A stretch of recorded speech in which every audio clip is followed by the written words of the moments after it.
Hi friends, ನಮಸ್ಕಾರ.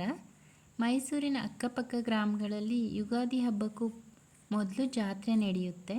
ಹಾಗೆ ಮೈಸೂರಿನ ಇಲ್ವಾಲ ಗ್ರಾಮದ ಮಾರಮ್ಮ ಜಾತ್ರೆನೂ ಒಂದು.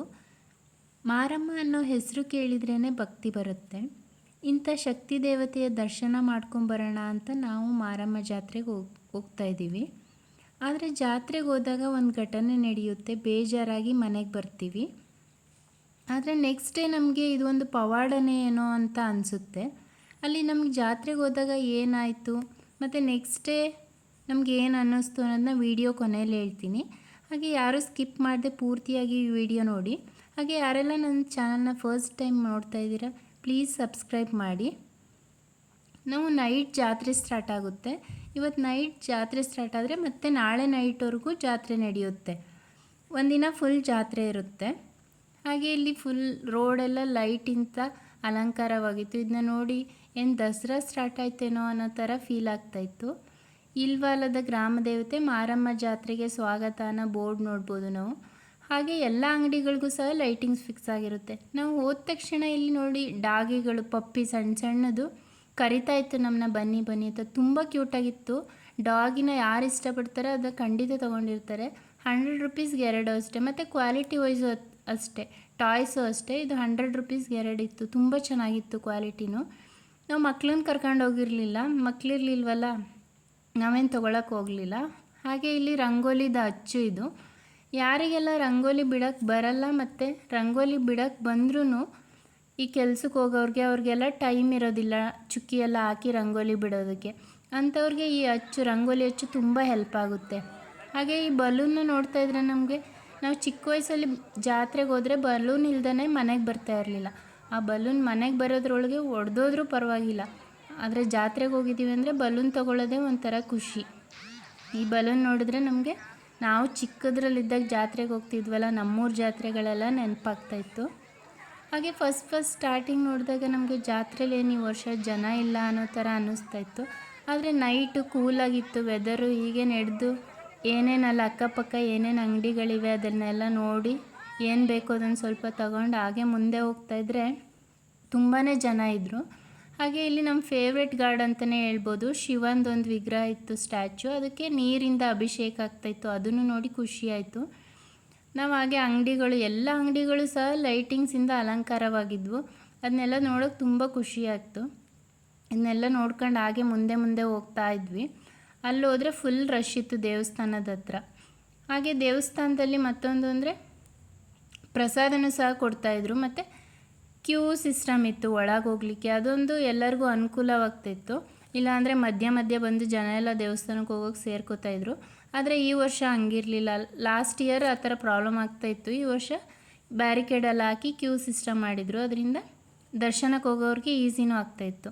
ಹಾಗೆ ಇಲ್ಲಿ LED ಸ್ಕ್ರೀನ್ ಸಹ ಹಾಕಿದರು. ಇದರಲ್ಲಿ ಅಲ್ಲಿ ಜಾತ್ರೆ ನಡೆಯುವಾಗ ಡ್ಯಾನ್ಸ್ ಎಲ್ಲ ಮಾಡ್ತಾಯಿದ್ರು, ಅದನ್ನು ಅಲ್ಲೇ ನೋಡ್ಬೋದಿತ್ತು. ಮತ್ತು ದೇವ್ರ ದರ್ಶನನೂ ಆ ಸ್ಕ್ರೀನಲ್ಲೇ ನಾವು ನೋಡ್ಬೋದಿತ್ತು.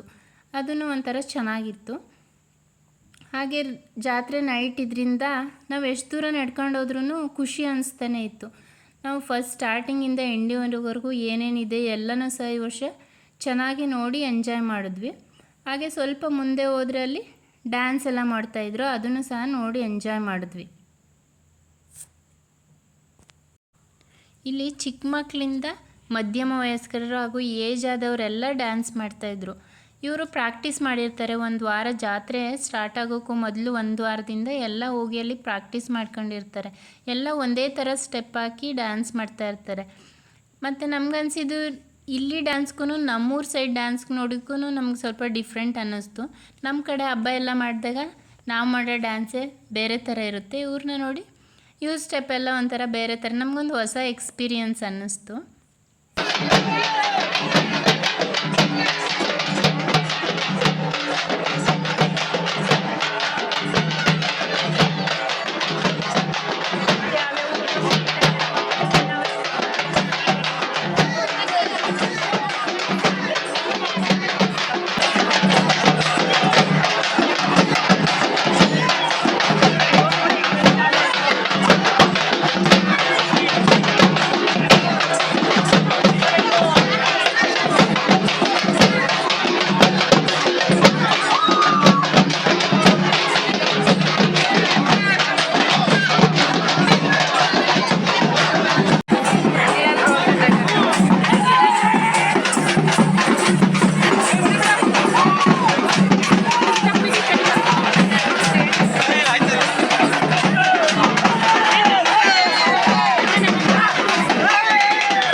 ಕೇಳ್ಕೊತೀವಿ.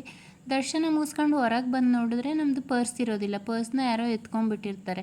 ನಾವು ಅಲ್ಲೇ ಸುತ್ತಮುತ್ತ ಎಲ್ಲ ಹುಡುಕ್ತೀವಿ, ಎಲ್ಲೂ ನಮಗೆ ಪರ್ಸ್ ಸಿಗೋದಿಲ್ಲ. ಬೇಜಾರಾಗುತ್ತೆ. ಏನು ದೇವ್ರ ದರ್ಶನಕ್ಕೆ ಮಾರಮ್ಮನ ದರ್ಶನ ಮಾಡೋಣ ಅಂತ ಬಂದ್ವಿ, ದೇವ್ರು ಹೀಗೆ ಮಾಡಿಬಿಟ್ನಲ್ಲ, ಪರ್ಸ್ ಕಳೆದೋಯ್ತಲ್ಲ ಅನ್ನೋ ಬೇಜಾರಲ್ಲಿ ಮನೆಗೆ ಬರ್ತೀವಿ.